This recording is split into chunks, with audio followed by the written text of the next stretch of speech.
قادیانیوں کے بارے میں ہمارا فیصلہ وہی ہے جو رسول اللہ کا فیصلہ صدیق اکبر کا فیصلہ ہے۔ صدیق اکبر نے جیسے صحابہ کو بھیجا کہ ان کو کاٹ کے رکھ دو، آج ہمارا بھی وہی ایمان ہے کہ ہم بھی یہی کہتے ہیں کہ قادیانی جو حضور علیہ السلام کی نبوت کا منکر ہے، حضور آ گئے، بات ختم ہو گئی، اس کو کاٹ کے رکھ دیا جائے، اور یہ ہوگا۔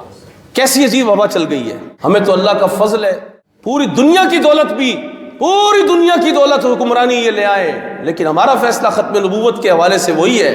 قادیانی کائنات کی بدترین مخلوق ہے، قادیانی کائنات کی، ان کو کوئی ملک کے اندر اعزاز نہیں دیا جا سکتا۔ تم یہ سمجھتے ہو کہ ہم قادیانیوں کے بارے میں نرم باتیں کریں گے؟